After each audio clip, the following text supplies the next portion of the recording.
Hi there, my name is Sheila Beck and these are the Rabbi from another planet. Please like, share and subscribe and ring the little bell so you are notified when new videos drop. And I have been revisiting Big Finish's Jubilee, starring Colin Baker, Maggie Staples, and written by Rob Shearman. Of course, it would be adapted about a year or so after it came out to be the Chrysler Eccleston episode, Dalek.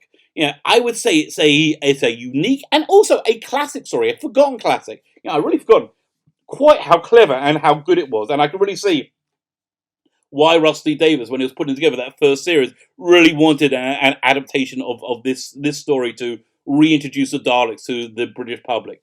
But I'd say this story, Jubilee, is breathtakingly superior to Dalek in just about every way. So I think it's something that we really should be talking about. So of course, we are talking about it because tonight is the watch-along of Dalek, arranged by Emily Cook.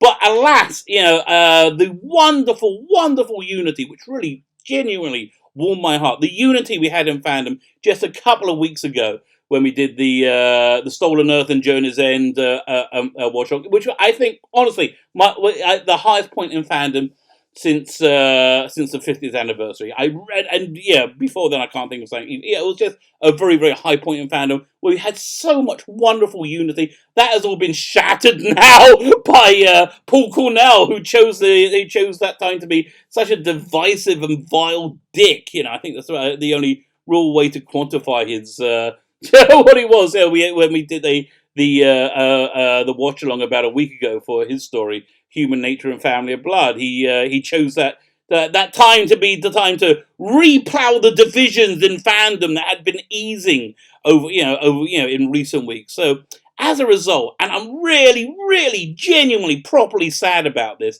that I've personally seen a cratering in the resurgent love for Doctor Who that again we've had in this lockdown era. We had I would say the all-time lows of right after the Timeless Children, and then a real high when we had this lockdown era and we started rewatching Doctor Who, and we saw how good it was, and we'd forgotten how glorious and wonderful it was. And the fans came together. I would say fandom came together, and we were focusing on what united us, which was a love of Doctor Who. And now, again, because of Cornell, we're back to seeing how we're divided again, and so people are just not that interested in joining these watch-alongs. I think I'm like I really didn't want to lose that good feeling, but I am a lone voice in the storm.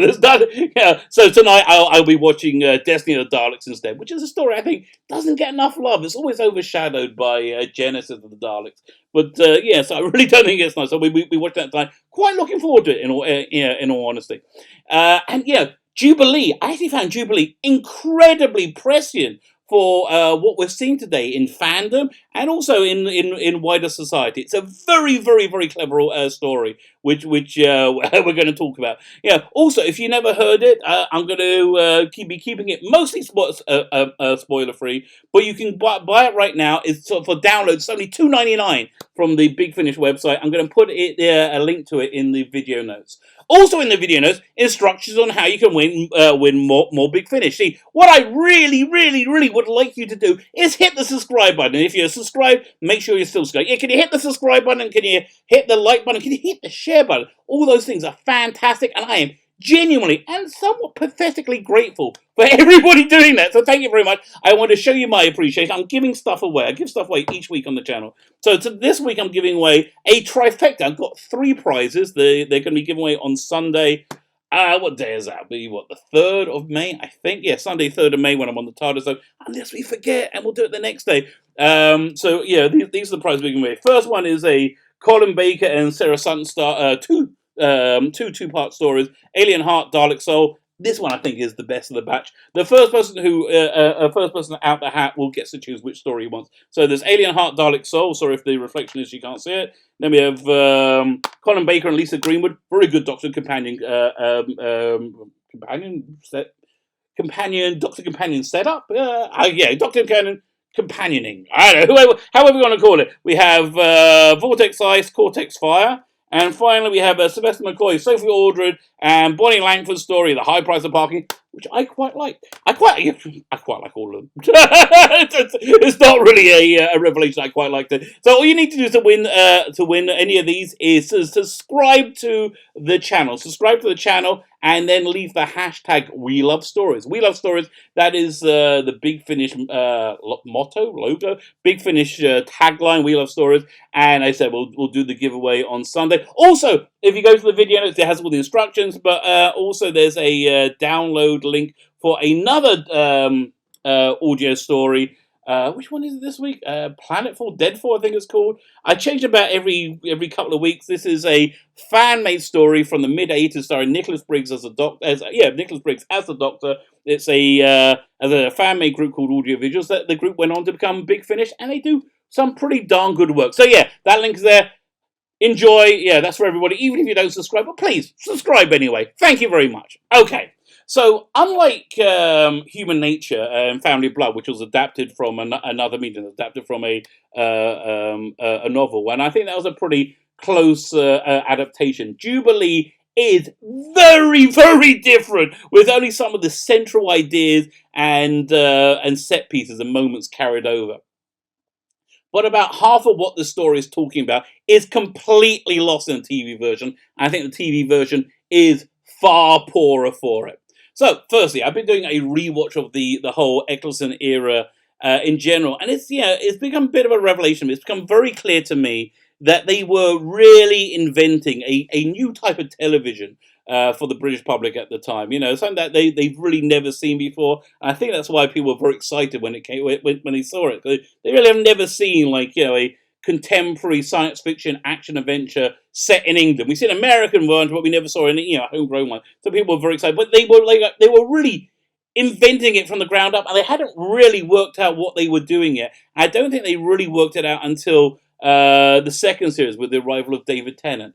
And honestly, I think the mass appeal from Tennant's performance is what made this revival of Doctor Who such a massive and hopefully enduring success. And without it, I don't think it would have been. In much in the same way that without the Daleks appearing in late in December in 1963, Doctor Who itself wouldn't have been a success. So I think the revival era's life is due to David Tennant, as in the original era's life was due to the the Daleks.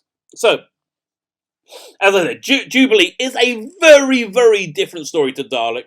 It begins with the Sixth Doctor and the wonderful Evelyn, played by the now sadly passed away Maggie Staples, arguing in the TARDIS, which is, Sixth Doctor. That's kind of a staple for him. I will agree. So Evelyn is a professor of history. Oh, by the way, her debut story, The Marian Conspiracy by Jacqueline Rayner, absolutely fantastic. If you want to check out another Big Finish story, check that one out. Again, only $2.99. It's so worth it. It's so freaking worth it. So and having a dynamic of having an older companion, especially against Colin Baker's 60, works really, really, really well. And so they're arguing about if history is real or not. The argument is that the Doctor argues that history isn't real. History is a story that is told through the biases and the prejudices of the victor as much as anything else, and the reality is lost in history, and that really remains the theme throughout the story, of how our biases and our prejudice define our perception of reality, define our reality to a great extent. Now, something that Rob Shearman does, his take on Doctor Who does more than once. I think it happens in this story, or it's beginning to happen in this story, is that he has the TARDIS do something, out of the ordinary. The TARDIS do something strange, but he has the TARDIS do that to teach the Doctor, to elucidate some kind of important lesson that the Doctor has been talking about at the beginning, which is pretty much what happens here. So the TARDIS attempts to land in 1903, but gets caught in some kind of space-time rupture, and instead is thrown out, boom, deposited 100 years later in 2003, which was the current day for when this story came out.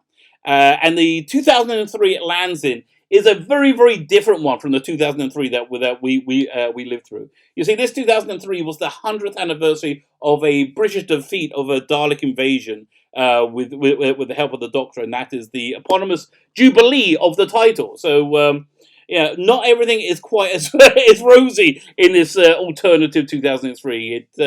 And it really explores the idea of history being written by the victor, but more importantly, by the agenda and prejudices of the victor.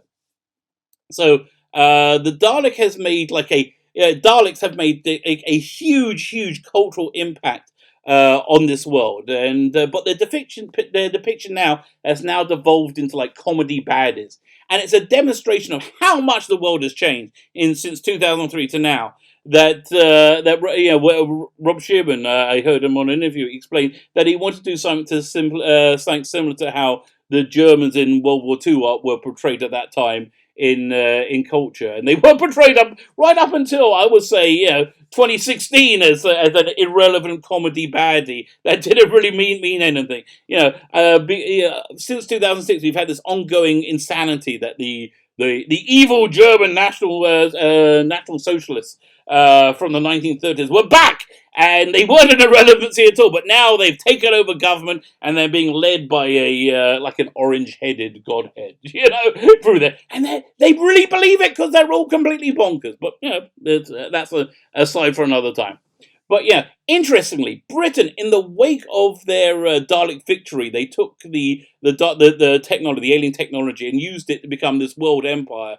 And the world empire they became was like this totalitarian world empire, very much resembling the ideals and the values of the Daleks rather than the British or who they were. They basically became the people that they think they oppose and the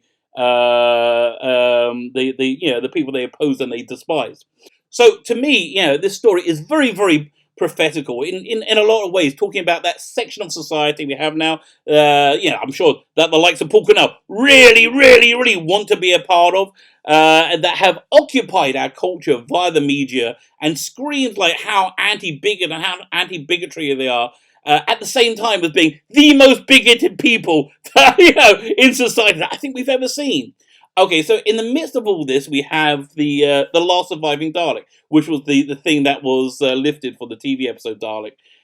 So much like the episode, this Dalek has been held prisoner. Only this time it's been held prisoner for 100 years in the Tower of London, and it refuses to speak. And much like the episode, this Dalek is just a simple soldier left over from the invasion, and also taken from this put in the episode is the Dalek forms a real strong bond with the Doctor's companion, in this case Evelyn. But unlike the episode, all the intrigue is placed in a far more interesting setting of this like alternate reality rather than I think they're kind of dull internet billionaire basement, sub basement Van Staten. So the Dalek, as I said, is being held by the British Empire. The head of which is played by Martin Jarvis, you'll remember from Vengeance on Varys or Rings on Their Fingers. Depending on what era they're from. Rings on Their Fingers was a terrible sitcom I used to watch when I was little. So at least I assume it was terrible. I haven't seen it for like 30 years, but I assume it was terrible. The Dalek is being held by the British Empire, headed by Martin Jarvis, who's completely insane and obsessed with Daleks. So much so, he's got a collection of his own like faux Daleks that he's made, like these own Dalek shells that move around, and he plays with them, interacts with them, and it turns out they're not robots, but they are in fact, they have people inside them. They have little people inside them. I'm not sure what the right word is. I know that there's the word for people of diminutive stature, or there's one where they find really offensive, and I can't remember what it is, so I'm just going to say little people, which I know is okay, but you know what I'm talking about. So they have little people inside, and these little people are sent to them from around the world, and they have this really chilling scene where a new one arrives from America and he doesn't fit into his Dalek casing, so they modify him rather than casing, and they cut his arm off. Martin Jarvis cuts his arm off. I can't remember the name of his character. And it's just it's played for comedy, and then it gets really dark really quickly, which is like the kind of turnarounds that you get in this story, and I think in Rob Sherman's other stories as well. The other thing lifted from the show, but done so much better in this audio, is when the Doctor is forced to confront the reality that his perception of the Daleks are, like everyone else's, coloured by his prejudices and his biases and his agendas, and it makes him not be able to see the reality of what's in front of him, which he sees as a Dalek, this evil creature that must be destroyed. But the reality is, it's actually it's a layered creature that's in pain and miserable and just desperately wants to die.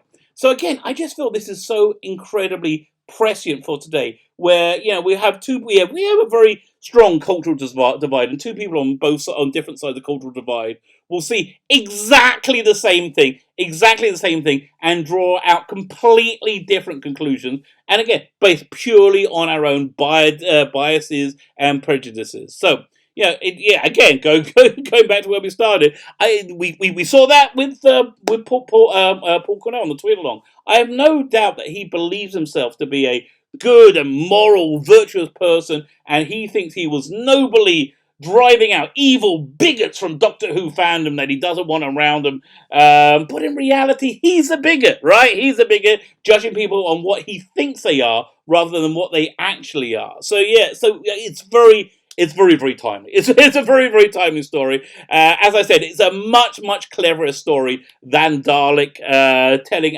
I think a much more nuanced and detailed and refined message in a far more interesting and entertaining setting. So for me, this is a strong, strong recommend. If you haven't heard it, I really hope you check it out. If you have heard it, go and check it out again. My name is Sela Betkin, the Rabbi from Another Planet. Please like, share, and subscribe, and ring the little bell so you are notified when new videos drop.